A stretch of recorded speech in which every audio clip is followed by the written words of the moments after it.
Muy bien, muy buenas tardes tengan todos ustedes. Bienvenidos sean todos a la asignatura de Teoría de Números, ¿ok? Este va a ser el nuevo curso que vamos a estar desarrollando en el canal, ¿ok? Que es un curso ya desde un punto de vista más matemático, ¿ok? Que busca de alguna manera hacer una pequeña introducción a lo que vendría siendo la teoría elemental de números, que es una rama súper bonita de las matemáticas y súper importante porque de alguna manera lo que nosotros trabajamos en la teoría de números sirve como base, ¿verdad? Para desarrollar o para sustentar otras teorías matemáticas que son un poquito más avanzadas. Entonces, tener conocimientos en los tópicos de la teoría de números es sumamente relevante, además de que es una teoría que es sumamente bonita.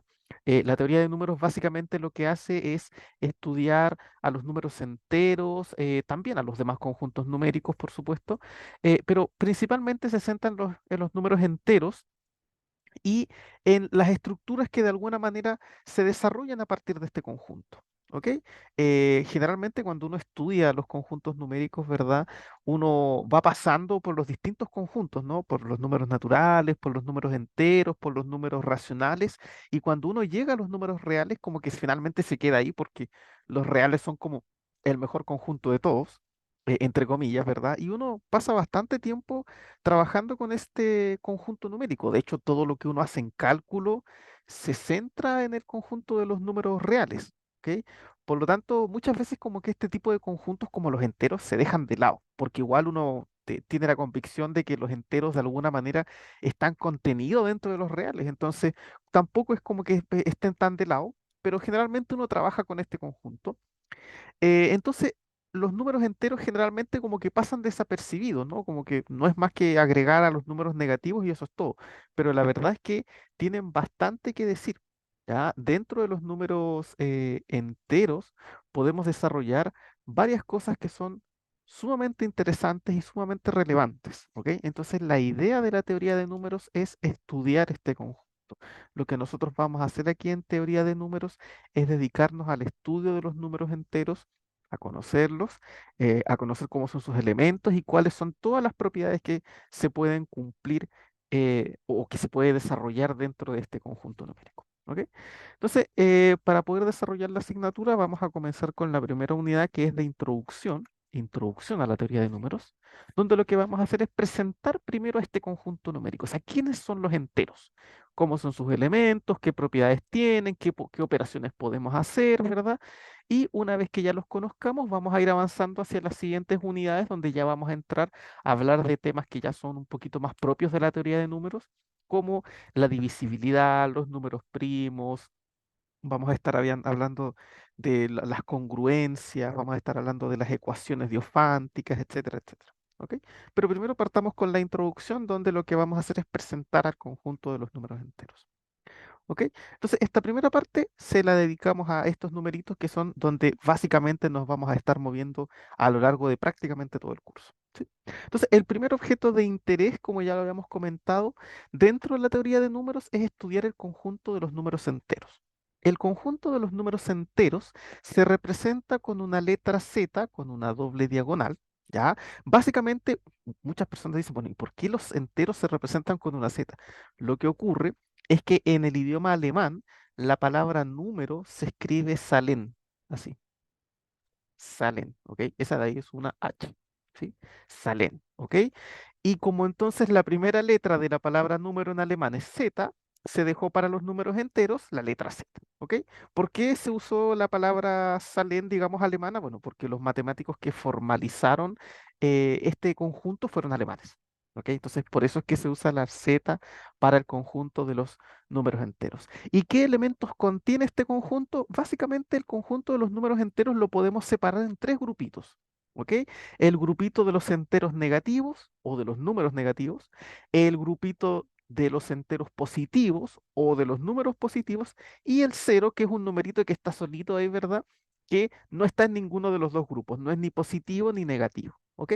Entonces aquí podemos visualizar cuando trabajamos con los enteros, podemos tener a los numeritos negativos, podemos tener a los numeritos positivos, ¿verdad? Y además ahí tenemos al cero, que está como entre medio de los dos grupitos, ¿verdad? Es el que los separa, ¿ok? Esta es entonces la idea del conjunto de los números enteros. Cuando yo me refiero a los números enteros, me estoy refiriendo a estos números, al 0, al 1, al 2, al 3, al 4, al 10 y a los negativos también, al -1, al -3, al -8, todos esos números. ¿Ok? Este conjunto, por supuesto, si ustedes se dan cuenta, es un conjunto infinito. ¿Sí? Los enteros es un conjunto infinito. ¿Verdad? O sea, tiene infinitos elementos. Y además tiene otra característica interesante y es que es un conjunto infinito numerable. ¿Ya? ¿Qué significa que sea numerable? Básicamente significa que nosotros podemos contar los elementos, ¿ok? O sea, nosotros podemos de alguna manera ordenar a los numeritos en una filita e ir contabilizándolos, ¿ok? Eso es lo que significa que sea numerable. O sea, yo puedo distinguir un elemento, después el que viene el siguiente, el siguiente, el siguiente. Esa es la idea de infinito numerable. Es como si nosotros pusiéramos a todos los numeritos enteros en una fila y pescamos a uno y yo sé inmediatamente cuál es el que viene después y el que viene después y el que viene después, ¿ok? No todos los conjuntos son numerables. Los reales, por ejemplo, no son numerables, porque si tú pones el uno, ¿qué numerito tendría que venir después si yo pongo a todos los numeritos reales en una fila? No sería el 2, porque después del uno no viene inmediatamente el 2, podría estar el 1,5, pero tampoco viene el 1,5 porque podría estar el 1,1. Y tampoco viene el 1,1 porque ahí estaría el 1,01. ¿Te fijas? Entonces es imposible poner a los números reales en una filita. Yo no puedo pescar el uno y después decir cuál viene después, porque hay infinitos números reales. Entonces no hay forma de ordenarlos en una filita e ir contándolos uno por uno. En cambio, los enteros, a pesar de que son infinitos, sí lo podemos contar. O sea, yo puedo partir, por ejemplo, del cero y yo sé inmediatamente que al ladito del cero va a estar el uno.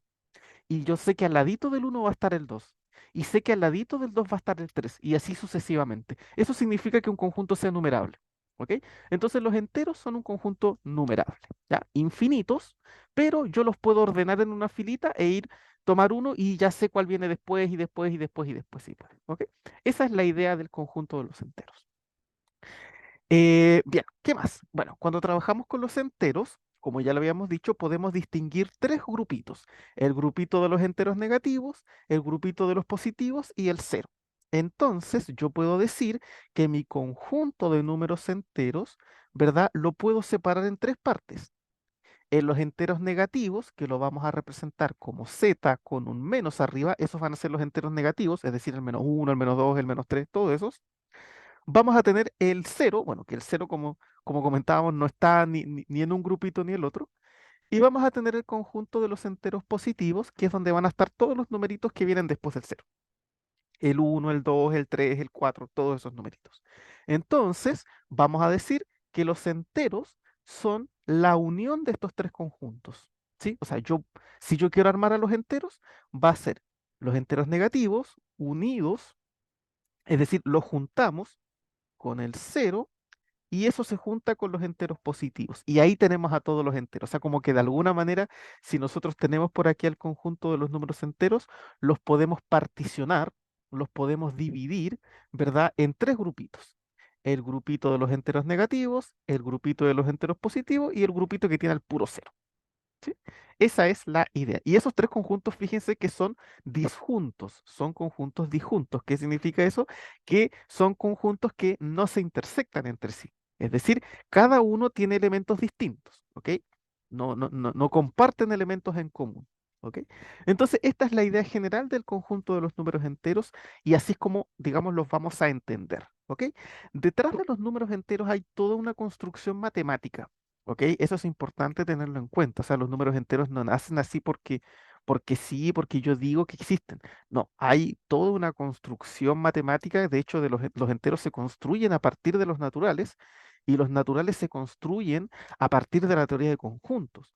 Entonces, si nosotros quisiéramos realmente construir como corresponde a los enteros, deberíamos partir con teoría de conjuntos, después armar a los números naturales y después a partir de los naturales armaríamos a los enteros.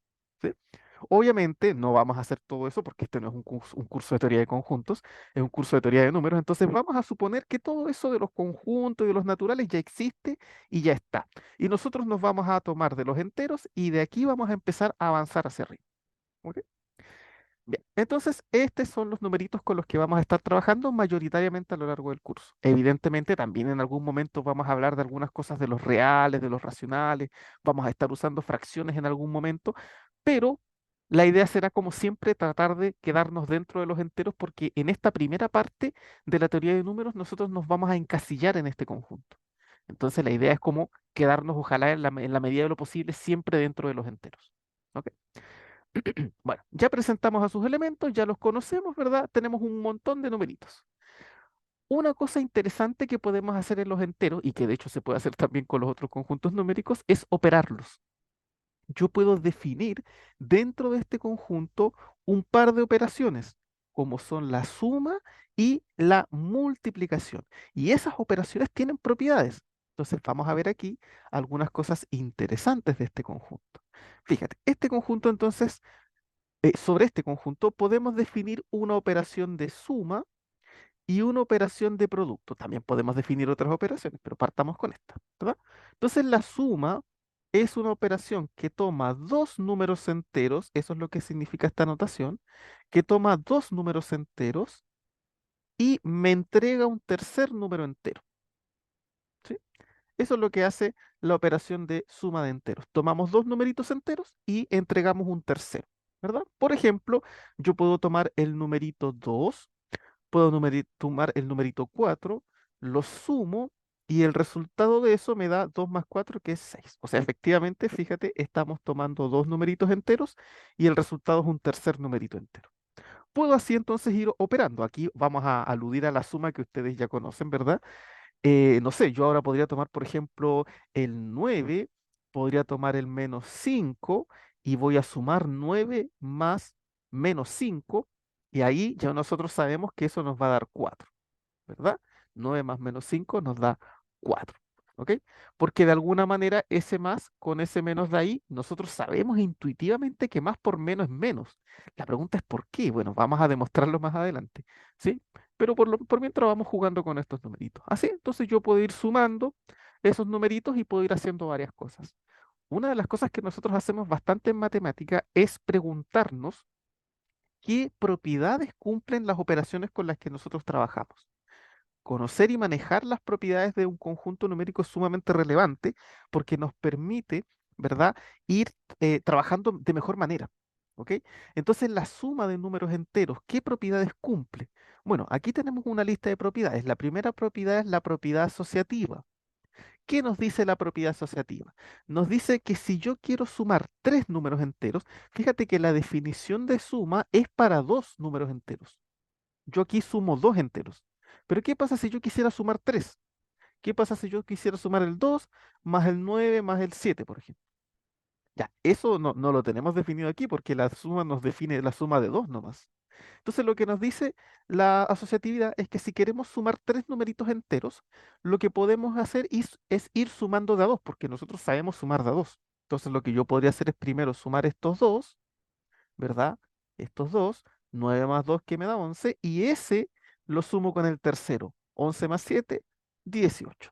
Entonces fíjate que la suma de tres números la transformé en dos sumas de dos, que es lo que nosotros sabemos. Ahora, yo me podría preguntar, ¿y qué pasa si yo en vez de haber sumado así, ¿verdad? En vez de haber sumado así, hubiese sumado primero los otros dos y eso sumarlo con el 2. Bueno, resulta que la asociatividad nos dice que eso es exactamente lo mismo.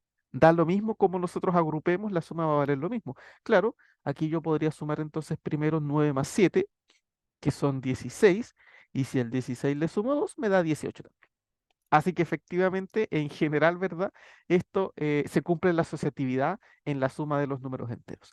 Esta lista de propiedades que vemos aquí la vamos a dar por aceptadas, ¿ok? No las vamos a demostrar em, porque vamos a tomarlas como los axiomas de los números enteros, ¿ya? Cuando hablamos de los axiomas estamos refiriéndonos básicamente a esas cosas que nosotros nos creemos, ¿verdad? Sin necesidad de demostrarlas, ¿ya? Insisto, si nosotros construyéramos formalmente a los enteros, habría que probar todo esto y se puede probar y la verdad es que no es tan complejo, pero como estamos asumiendo la existencia de los conjuntos y de los naturales y de todo eso, esto lo vamos a tomar como axiomas y vamos a partir de aquí en adelante.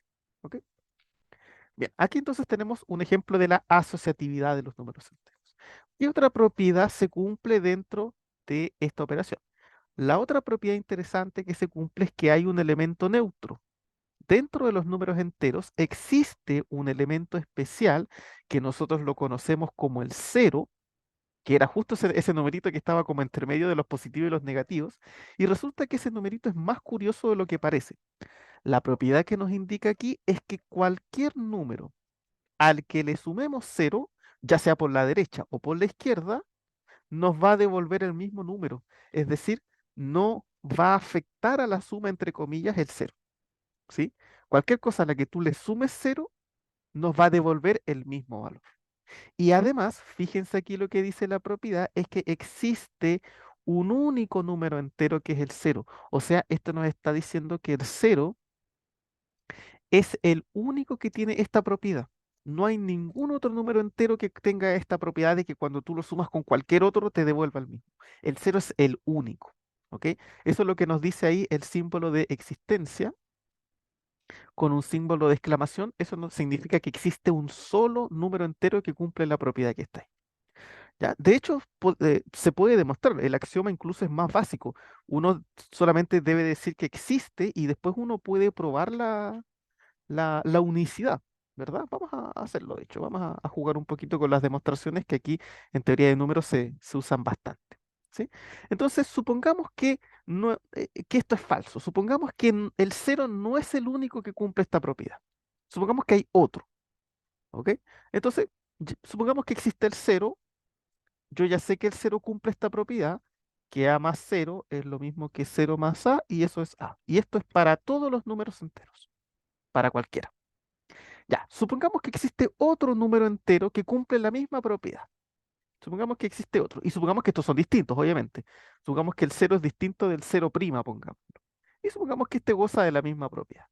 Que a más cero prima es lo mismo que cero prima más a, y es a para todo a en z. Ya, la idea es demostrar que esto no es posible. O sea, la idea es demostrar que el cero es el único que la cumple, no que hay otro. Entonces la idea aquí va a ser llegar a una contradicción. Entonces, ¿dónde va a estar la contradicción? Bueno, fíjense en lo siguiente. Voy a tomar al cero, este cero de acá. Yo sé que cero es lo mismo que cero más cero prima.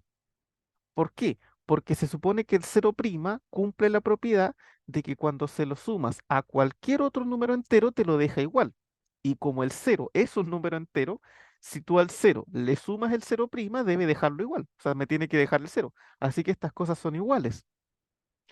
Pero, ¿qué pasa? Que si ahora uso la primera propiedad, ¿qué es lo que me dice la primera? Que el cero tiene la misma propiedad. Dice que cualquier número entero al que tú le sumes cero te lo deja igual. Entonces, este cero prima, como es un número entero, si yo le sumo el cero me lo deja igual. Me deja el cero prima. Entonces, de esta cadena de igualdades que obtuve, que el cero que teníamos al inicio es igual al cero prima. Ah, ¿qué significa eso? Que en realidad, si hay otro número, si hubiese otro número entero que cumpliese la misma propiedad, necesariamente tiene que ser igual al cero. No, no es posible que existan dos números distintos dentro de Z que cumplan esta propiedad. El cero es el único. ¿Te fijas? Cualquier otro que la llegase a cumplir es el mismo cero. Entonces el cero es el único, no hay otro, no hay dos, no hay tres ni hay cinco. Hay uno solo y es el cero. Entonces, efectivamente, el cero es el único elemento que cumple esa propiedad y eso es lo que le da el nombre de ser el elemento neutro. Ojo, se llama el elemento neutro porque es el único que la cumple. No es un elemento, no es un elemento neutro porque Z tiene muchos. No, no, no. Es el elemento neutro porque es el único que la cumple. ¿Ok? Entonces ahí está demostrada la unicidad de eso. Bien, ahí tenemos entonces una demostración bastante sencilla. Vamos a usar bastante las demostraciones, así que hay que ir acostumbrándose de a poco. La tercera propiedad, fíjate que la tercera propiedad también juega un poquito con la unicidad. Dice que para cualquier número entero que nosotros escojamos, siempre va a existir otro numerito entero que va a ser único, de hecho también, fíjate aquí también usé la unicidad, eso igual se puede demostrar, otro número entero que vamos a denotar por menos a, de tal manera que cuando yo sumo el a con este numerito de aquí que apareció, es lo mismo que si yo lo sumo al otro lado y eso me da cero, que es el elemento neutro que vimos aquí en la propiedad 2. Bueno, esto es lo que uno denomina el elemento inverso, ¿verdad? O sea, para cualquier número entero que tú tengas, va a existir otro que va a ser el opuesto aditivo, el inverso aditivo, que cuando tú lo sumas, lo anula, o sea, te lo deja en el cero, que es este neutro. Por ejemplo, si tú tienes el 2, el inverso es el -2. Y claro, 2 más -2 me da cero, efectivamente. Si tú tienes el -7, el inverso del -7 es el 7 positivo. Y eso también me da cero, por supuesto. Eso es lo que nos está diciendo acá, ¿verdad? Entonces, esta propiedad nos dice que para cada numerito entero existe otro con el signo contrario, si ustedes quieren, que al sumarlos me da el cero, ¿ya? Y ese elemento es único, ¿ya? Ese elemento neutro es único, ¿ok? Otra vez uno puede demostrar la unicidad, insisto, esa unicidad ya viene de una demostración. Uno puede probar que efectivamente es único y que no hay otro. ¿Ya? De hecho, la demostración es bastante sencilla, más o menos es bastante similar a lo que hicimos con el cero, ¿no? O sea, si tú tienes, por ejemplo, supongamos que para el A existen dos elementos que cumplen la misma propiedad, el menos A' y, bueno, el menos A y el menos A'. Entonces, claro, si tú tienes el menos A, eso es lo mismo que menos A más cero. Claro, ya vimos recién que el cero, cualquier cosa que tú le sumes cero, lo deja igual. Pero ese cero yo lo puedo reescribir, ¿verdad? Lo puedo reescribir como menos A', o lo puedo escribir como A más menos A', ¿verdad? Porque estamos suponiendo que el menos A', cuando yo lo sumo con el A, me da cero. Entonces, ese cero yo lo puedo reescribir de esta manera. Es lo mismo que tener A más menos A', ¿ok? Pero por la primera propiedad de los enteros, la suma es asociativa. Entonces, yo podría, bueno, aquí me faltó el más, ¿no? Yo puedo asociar estos dos y va a ser lo mismo, porque da lo mismo si yo asocio los primeros dos o asocio los otros dos. Puedo asociar los primeros y esto es lo mismo que tener menos A más menos A'.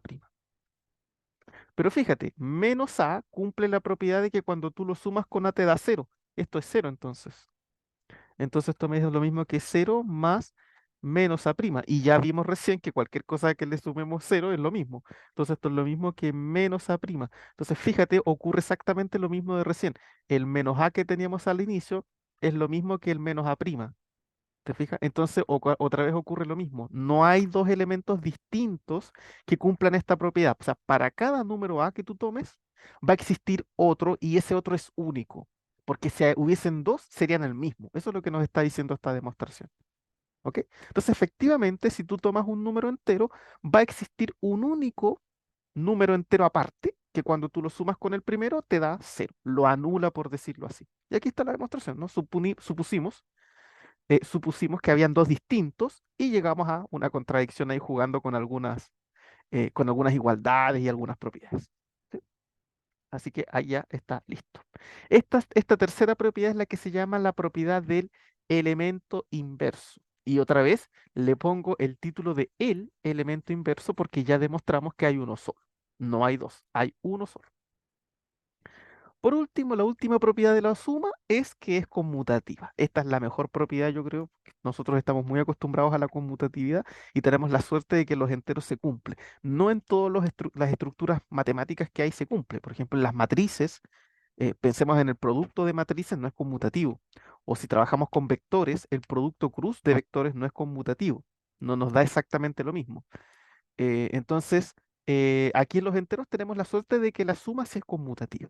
Conmutativa significa que podemos desordenar la suma y nos va a dar el mismo resultado. O sea, si yo sumo 2 más 7, esto yo lo puedo cambiar de orden, el 7 para allá, el 2 para acá, y es lo mismo que 7 más 2. O sea, puedo reordenar mis números y me va a dar exactamente lo mismo. ¿Ok? Entonces, estas son las propiedades elementales, las propiedades básicas que cumplen los números enteros respecto de la suma. ¿Ok? Son cuatro propiedades sumamente interesantes. La asociatividad, existe un elemento neutro, existe para cada entero un inverso y hay conmutatividad. Esto es lo que más adelante vamos a decir, que los enteros con la suma forman un grupo abeliano. ¿Ok? Un grupo abeliano es un conjunto con una operación, como aquí los enteros con la suma, que cumple exactamente estas cuatro propiedades, que es asociativo, hay elemento neutro, hay elemento inverso y hay conmutatividad. Eso se llama grupo abeliano.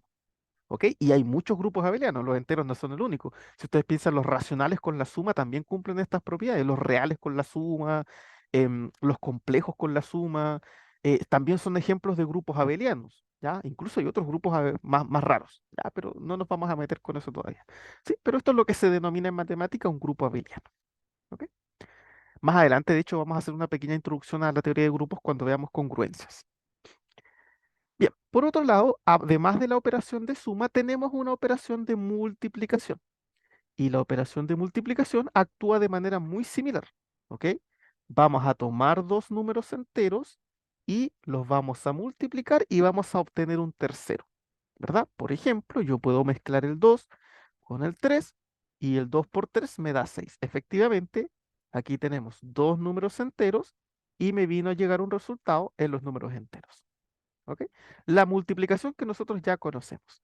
Y esta multiplicación cumple varias propiedades. ¿Cuáles? Bueno, algunas que son muy similares, por ejemplo, la asociatividad también se cumple si nosotros quisiéramos multiplicar tres enteros, podríamos multiplicar los primeros dos o el segundo con el tercero y ahí ir jugando. Da exactamente lo mismo.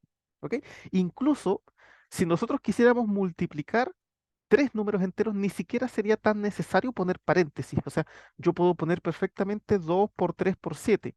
Y no es necesario que yo ponga paréntesis si tengo una multiplicación de este estilo, porque ya sé que da lo mismo si multiplico estos dos o estos dos. El resultado va a ser el mismo. Entonces yo aquí puedo multiplicar como se me dé la gana. ¿Te fijas? No es necesario cuando uno tiene una estructura con operaciones que son aritméticas del mismo tipo usar paréntesis. Ahora, obviamente si tenemos operaciones de distinta naturaleza, evidentemente hay que usar paréntesis para declarar cuál es la que nosotros queremos que se efectúe primero, para no haber problemas, ¿verdad? Al momento de hacer algunos análisis, ¿verdad? Eh, pero si no, uno aquí puede evitar los paréntesis y no hay ningún problema. ¿Ok? La segunda y la tercera propiedad son propiedades que son sumamente interesantes y que de alguna manera nos mezclan, nos combinan la operación de multiplicación con la operación de suma, ¿ya? Que son las propiedades distributivas, ¿sí? ¿Qué nos dice eso? Que si yo escojo un número A y lo multiplico por una suma, ¿ya? Esto es lo que se llama distributividad a izquierda, porque voy desde la izquierda hacia la derecha. Lo que hago en este caso es que este numerito que está afuera me multiplica los dos que están adentro. ¿Se fijan? Esto es lo mismo que A por B más A por C. ¿Ok? O sea, si yo tengo 2 por 1 más 4, esto es lo mismo que 2 por 1, que es 2, más, porque aquí estoy sumando, 2 por 4, que es 8. Y esto me da 10. Y claro, es lo mismo porque fíjate, ahí 1 más 4 es 5 y 5 por 2, 10. Efectivamente es lo mismo. ¿Ok? Aquí hay que tener mucho cuidado porque muchas veces ocurre que los estudiantes tienen problemas porque de repente ellos quieren escribir algo como esto y ponen 2 por 1 más 4 y lo ponen así. Ya, no es lo mismo, tienen que poner paréntesis. Si ustedes quieren que se cumpla la distributividad, tienen que agregar paréntesis, porque si ustedes escriben eso, lo que me están diciendo ahí es que el 2 multiplica solamente al uno, no al 4. Ahí va a ser 2 por uno, que es 2, más 4. Y 2 más 4 es 6. ¿Te fijas? Entonces, fíjense que el resultado cambia. Entonces, si ustedes quieren que se multiplique los dos, hay que poner paréntesis. Si ustedes quieren que solamente se multiplique el primero, no ponen paréntesis. ¿Ok? Esa es la propiedad distributiva y esta propiedad se cumple para los dos lados. Es una propiedad distributiva a izquierda y a derecha.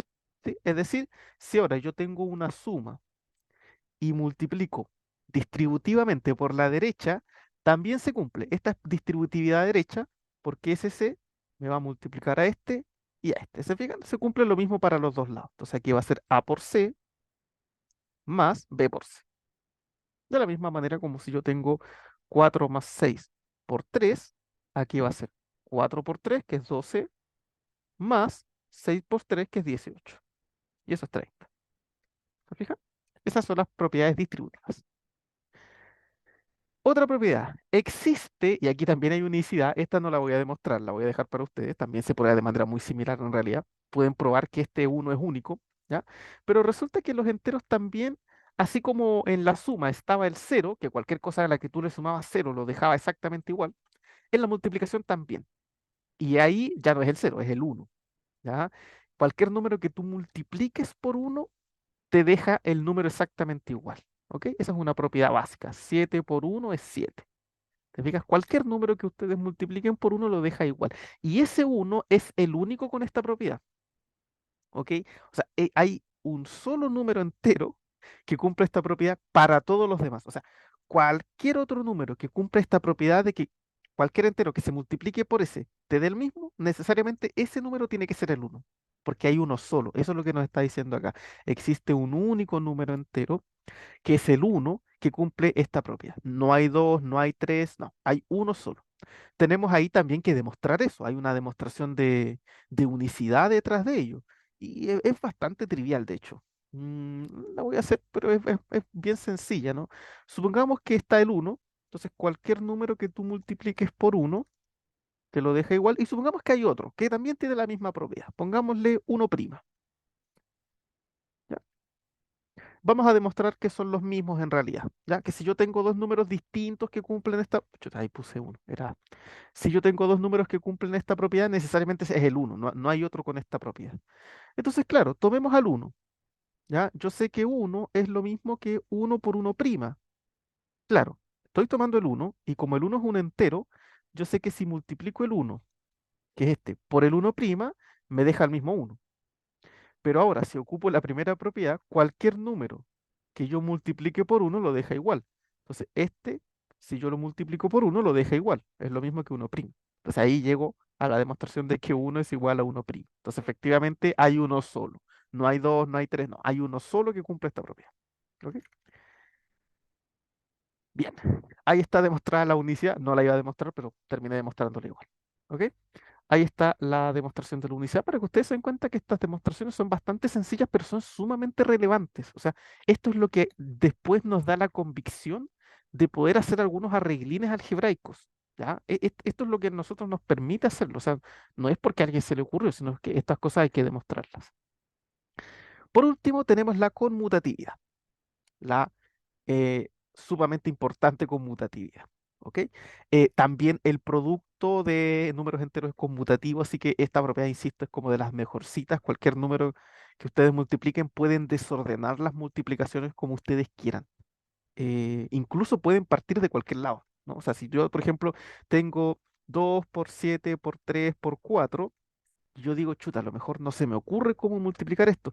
Como esto es conmutativo, ustedes podrían reordenarlo como quieran. Y entonces yo, por ejemplo, podría multiplicar aquí primero 2 por 3 que es 6, 6 por 4 que es 24, y después 24 por 7. Y ya, esa multiplicación es más larga, entonces hago 24 por 7 y hacemos la típica multiplicación que nosotros ya sabemos, ¿verdad? 7 por 4, 28, 7 por 2, 14, más 2, 16, 168. Sí, espero haber hecho bien la multiplicación. ¿Ok?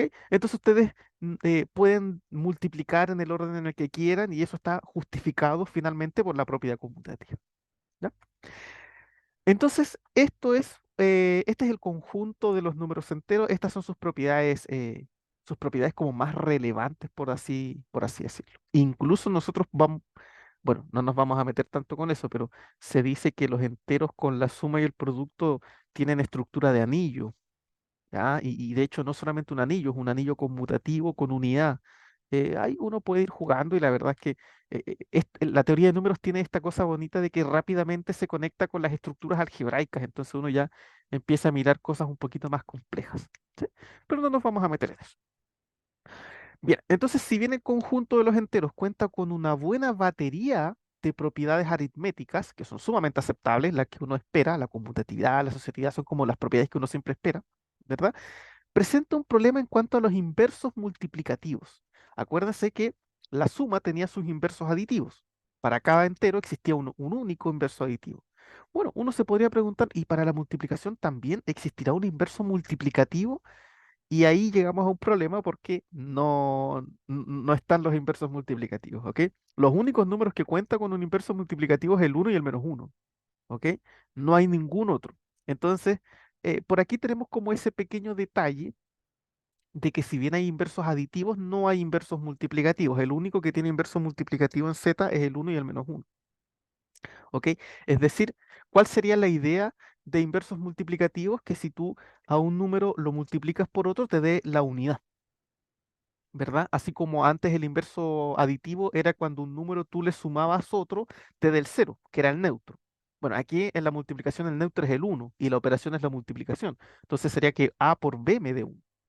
Chuta, ¿y qué es lo que uno está acostumbrado a hacer? Ah, bueno, aquí el B yo lo paso dividiendo y te queda que A es uno partido en B. Ya, pero esta cosa no siempre va a ser un número entero. ¿Te fijas?